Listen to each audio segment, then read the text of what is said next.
C'est là. Je voudrais avoir ton point de vue sur le dossier de Tony Allen.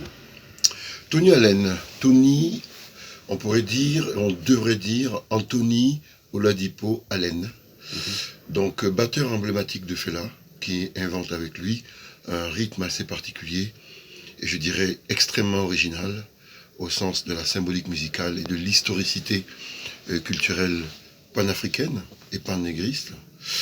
Tony Allen, c'est l'inventeur de l'afrobeat, à la fois du ternaire et avec des boucles qui ne retombent pas sur le beat au sens du 4/4 occidental, mais qui nous renvoie véritablement aux pulsations de l'Afrique et de la nation, je dirais, Yoruba en particulier, au Nigeria. Donc Tony Allen, aujourd'hui, c'est bientôt donc la commémoration de son décès, puisqu'il est mort le 30 avril 2020, paix à son âme. Et Tony Allen, aujourd'hui, c'est un dossier assez douloureux que je traite, que je ne vais pas exposer dans le fond, parce que je vais permettre à mes adversaires, en particulier Universal, déjà d'être informés utilement et de se défendre.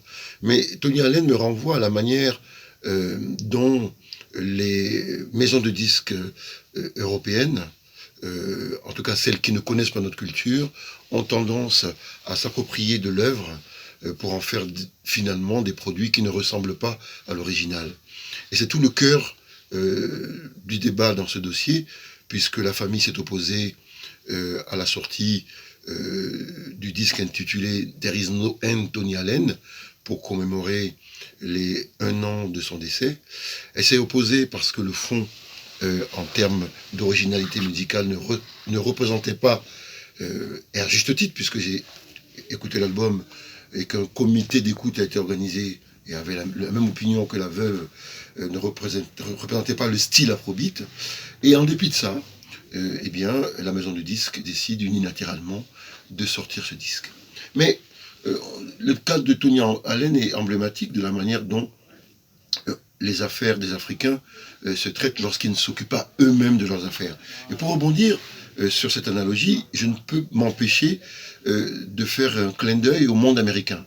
S'il n'y avait pas eu Berry Gordy, s'il n'y avait pas eu Quincy Jones, on n'aurait pas eu l'œuvre originale de James Ingram, de Michael Jackson et de plein d'artistes, Puff Daddy, qui ont été révélés parce que les producteurs de musique, même lorsqu'ils étaient alliés à Blue Note, mettaient la coloration originelle justement aux albums, ce qui a permis donc du vivant des artistes de les faire rayonner et non pas d'organiser finalement leur promotion uniquement dans l'intérêt de la culture qui apporte les fonds, ce qui se passe et ce qui pourrait se passer si le disque de Tony Allen sortait. Ça serait à mon sens à la fois un scandale au sens contractuel du terme, ça serait un scandale au sens du non-respect du droit moral de la famille, puisque la famille est représentée par la femme de Tony Allen qui l'a suivi, par des musiciens de 30 ans qui ont constitué un comité d'écoute. C'est donc aller à l'encontre de leur opinion musicale, puisqu'ils s'opposent à la rythmique, au style. Ça serait encore une fois utiliser l'artiste africain comme un faire-valoir et non pas essayer de faire rentrer son œuvre dans la postérité. Donc, encore une fois, lorsqu'on ne s'occupe pas soi-même de son histoire, eh bien c'est d'autres qui la racontent à notre place.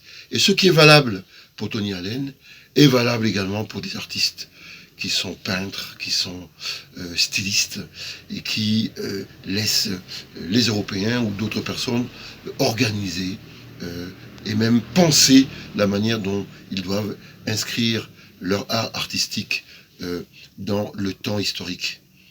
Voilà. Donc s'occuper de nos affaires nous-mêmes, ce n'est pas du communautarisme, c'est faire en sorte d'être à chaque fois, à toute heure, à longueur de temps et à longueur de siècle, les défenseurs de notre culture. Merci. Merci, Maître Felu.